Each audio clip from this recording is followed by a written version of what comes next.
మంది గతంలో చేసిన పాపాలు వెంటాడుతుంటాయి. ఇప్పుడు జగన్ అలాంటి భయంతోనే ఉన్నారు. ఎప్పుడు ఏ కేసు తన మెడకు చుట్టుకుంటుందో, ఏ కుంభకోణంలో తన పాత్ర బయటపడుతుందో తెలియని పరిస్థితి. తన పాలనలో కక్ష సాధింపులు ఉండవని ఏపీ సీఎం చంద్రబాబు హామీ ఇచ్చినా వైసీపీ అధినేత జగన్ ను అరెస్టు భయం వెంటాడుతోందని ఆయన సన్నిహితులే చెబుతున్నారు. ఎన్నికల ఫలితాల తర్వాత జగన్ ఏపీ కంటే బెంగళూరులోనే ఎక్కువగా ఉంటున్నారని చర్చ జరుగుతోంది. ఎప్పుడు తాడేపల్లికి వచ్చినా 1-2 రోజులే ఉంటున్నారు.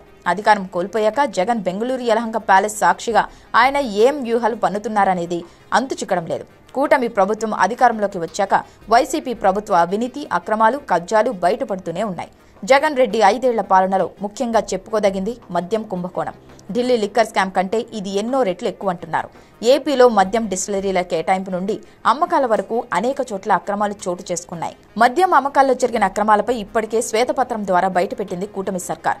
మద్యం ప్రియుల బలహీనతను ఆసరాగా చేసుకుని కల్తీ మద్యాన్ని వారి నెత్తిన రుద్దారనే ఆరోపణలున్నాయి. అప్పటి వరకు అందుబాటులో ఉన్న బ్రాండ్లను తొలగించి పిచ్చి బ్రాండ్లు తెచ్చారు జగన్. ఏపీలో బీర్ అమ్మకాలను సైతం దెబ్బతీశారు. వ్యవస్థల్ని నాశనం చేసేలా జగన్ ప్రభుత్వం తీసుకున్న ప్రతి నిర్ణయాన్ని ప్రభుత్వం సమీక్షిస్తోంది. వేల కోట్ల వ్యాపారం జరిగే మద్యంలో మాత్రం డిజిటల్ పేమెంట్స్ లేకుండా దాదాపు 90,000 కోట్ల రూపాయల లావాదేవీలు జరిపారు జగన్. తన జేబులు నింపుకోవడం కోసం అరాచకాలకు పాల్పడ్డారనే ఆరోపణలు ఉన్నాయి.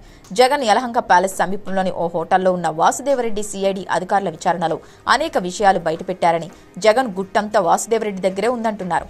మద్యం కేసుల్లో తాను జైలుకెళ్లే పరిస్థితి వస్తుందని పెద్ద పెద్ద లాయర్లతో జగన్ సంప్రదింపులు జరుపుతున్నారని వాసుదేవరెడ్డి వెల్లడించిన అంశాలు ఏపీ పాలిటిక్స్ ని, ముఖ్యంగా వైసీపీ నేతల్ని షేక్ చేస్తున్నాయి. తన పార్టీలో ఉన్న బడా నేతలంతా మంచోళ్లని చెప్పిన నేతల చుట్టూ ఎన్ని కేసులు బయటపడుతున్నాయో చెప్పాల్సిన పని లేదు.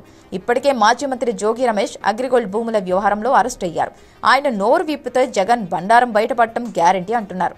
వైసీపీ హయాంలో జరిగిన అవకతవకలపై పూర్తి స్థాయిలో విచారణ చేపడితే జగన్ సైతం జైలుకెళ్లే పరిస్థితి ఉంటుందని ప్రచారం సాగుతోంది. ఈ క్రమంలో జగన్ బెంగళూరులోనే ఎక్కువగా ఉంటున్నారు. ఆడుదామాంధ్ర కార్యక్రమంలో దాదాపు 150 కోట్ల రూపాయల అక్రమాలు జరిగాయని, దీనిపై పూర్తి స్థాయిలో విచారణకు ఆదేశించింది.